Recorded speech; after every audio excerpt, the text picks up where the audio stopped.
ওম শান্তি। আজি 22 জানুৱাৰী 2025 সাকাৰ মুৰলীৰ পৰা কাহিনী। নিৰ্মলাই নিয়মিত ৰূপে পাঠদান কেন্দ্ৰত উপস্থিত হয় আৰু মুৰলী শুনে। কিবা কথা নুবুজিলে সেৱা কেন্দ্ৰৰ বাইদেউগৰাকীক সুধি ভালদৰে বুজি লয়। আজি নিৰ্মলাই বাইদেউক যোগ আৰু কৰ্মৰ ওপৰত প্ৰশ্ন কৰিলে। সেৱা কেন্দ্ৰৰ বাইদেৱে নিৰ্মলাক ক'লে, নিৰ্মলা, পোনপ্ৰথমে তুমি নিজক বিশেষ আত্মা বুলি বিশ্বাস কৰিবলৈ লোৱা। নিজকে কেতিয়াও সাধাৰণ বুলি নাভাবিবা। আমি এতিয়া বিশেষ কৰ্মৰ নিমিত্ত হৈছোঁ। স্বয়ং পৰমাত্মাই আমাক এই কৰ্মত নিমিত্ত বনাইছে।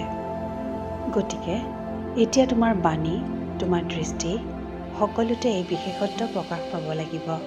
নিজৰ ওপৰত তুমি সম্পূৰ্ণ মনোযোগী হ'ব লাগিব আৰু তোমাৰ দ্বাৰা সম্পন্ন হোৱা প্ৰতিটো কৰ্মত এই বিশেষত্ব ফুটি উঠিছে নে নাই তাক তুমি পৰ্যবেক্ষণ কৰিব লাগিব। স্বয়ং পৰমাত্মাই আমাক অনাদি বিশ্ব নাটকৰ আদি, মধ্য আৰু অন্ত সকলোবোৰ স্পষ্টকৈ বুজাই দিছে। যোগৰ দ্বাৰা আমি অপবিত্ৰতাৰ ওপৰত বিজয়ী হোৱাৰ শক্তি লাভ কৰিব পাৰোঁ। গতিকে যোগৰ দ্বাৰা কৰ্ম বিশুদ্ধ কৰিবলৈ আমি শক্তি লাভ কৰোঁ আৰু বিজয় বা সফলতা আমাৰ জন্মসিদ্ধ অধিকাৰ হৈ পৰে। বাইদেউৰ জ্ঞানৰ বিশ্লেষণ শুনি নিৰ্মলা বৰ অভিভূত হ'ল আৰু নতুন উৎসাহেৰে পুৰুষাৰ্থ কৰিবলৈ ল'লে। ওম শান্তি।